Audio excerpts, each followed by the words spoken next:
भाजपा नेता सुधीर मुनगंटीवार ने दिल्ली चुनाव परिणामों पर प्रतिक्रिया व्यक्त करते हुए कहा कि दिल्ली में अरविंद केजरीवाल द्वारा सरकार चलाने का प्रयास पिछले 10 वर्षों से दिल्ली के विकास में एक बड़ी बाधा था।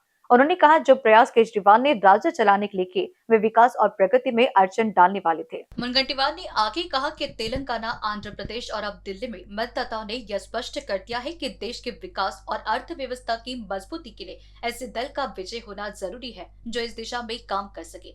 उन्होंने ये भी कहा कि दिल्ली अब प्रगति की दिशा में आगे बढ़ेगी और केजरीवाल द्वारा असत्य को सत्य बनाने का प्रयास जनता ने सही तरीके से नकारा है।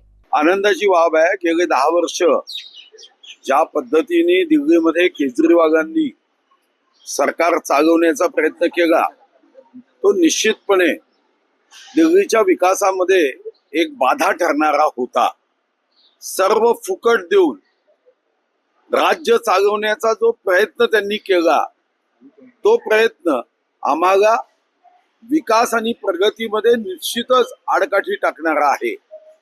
आणि म्हणून तुम्ही बघितलं असेल तेलंगणा, त्यानंतर आंध्र आणि आता दिल्ली यामधून मतदारांनी हे सांगितलं की देशाच्या प्रगतीचा संकल्प करणारा $5 ट्रिलियन इकॉनॉमीचा संकल्प करून त्यासाठी कष्ट आणि मेहनत करणारा असे पक्ष, असे विचार विजयी झाले पाहिजे। आणि आता डबल इंजिनचं सरकार दिल्लीत आल्यानंतर मला विश्वास आहे की आमच्या देशाची ही राजधानी वेगाने प्रगतीपथावर जाईल आणि केजरीवालांचं जे असत्य कथन करत सरकार आणण्याचा जो दोनदा प्रयत्न त्यांनी यशस्वी केला त्याला जनतेने आता योग्य समर्पक मतदानातून उत्तर दिलं। दिल्ली में जीत को लेकर मुनगंटीवार ने कहा कि दिल्ली जीतने के बाद देश भी जीत सकता है, बिहार में इसका असर पड़ेगा और नीतीश कुमार की सीटों में बढ़ोतरी होगी। अरे दिल्ली जीती है तो आगे देश में हर राज्य जीतेगा। आता याचा निकालावर बिहारचा परिणाम निश्चित होणार आहे। बिहार अनुकूल असेल, मोठ्या प्रमाणावर बिहारमध्ये जागा भारतीय जनता पार्टी आणि नितीश कुमार यांच्या पक्षाचे निवडून येतील।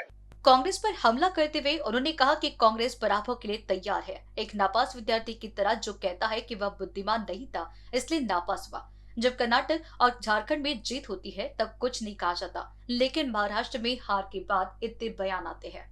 आहे ना हो, पराभवाची पूर्व तयारी आहे।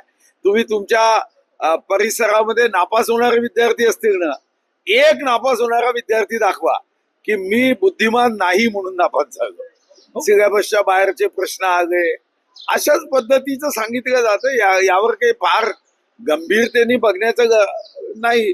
जिथं राज्य कर्नाटक जिंकता तेव्हा तुम्हाला काही वाटत नाही, झारखंड जिंकता तेव्हा काही वाटत नाही, आणि महाराष्ट्र पराभूत झाल्यानंतर तुम्हाला इतक्या गोष्टी कशा काय सुचतात देव जाणे।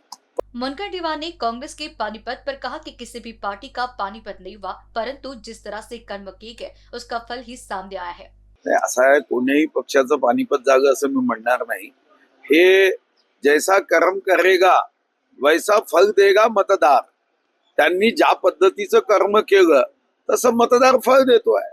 उन्होंने केजरीवाल के दारू के मुद्दे पर भी निशाना साधा। जो लोग दारू का सेवन करते हैं वह दानव की तरह हो जाते हैं और दारू के स्कैम से लोग परेशान हैं।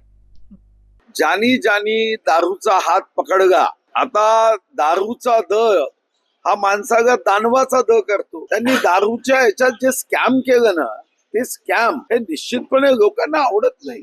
मुनगंटीवार ने पालक मंत्री शिंदे की दिल्ली यात्रा पर कहा कि उनकी चर्चाओं पर मेरी प्रतिक्रिया देने की कोई जरूरत नहीं है। अमित भाई बोलले नाही, एकनाथ शिंदेही बोलले नाही, त्यामुळे त्या दोघांच्या चर्चेवर मी काय प्रतिक्रिया देणार आहे? कशावर चर्चा झाली, कशाची राजी नाराजी, मला वाटत नाही यावर काही मी प्रतिक्रिया द्यावा। करुणा और धनंजय मुंडे के मुद्दे पर मुनगंटीवार ने कहा कि वह पति पत्नी है और उन्हें इस पर अधिक जानकारी है, इस पर मुझे प्रतिक्रिया देना सही नहीं लगता। नाही ठीक आहे, तो असा आहे की ते पती पत्नी आहेत, पत्नी म्हणून त्यांच्याकडे जास्तीची माहिती असेल तर ते सांगत आहे, पण त्यावर मी काही प्रतिक्रिया देणं हे मला योग्य वाटत नाही।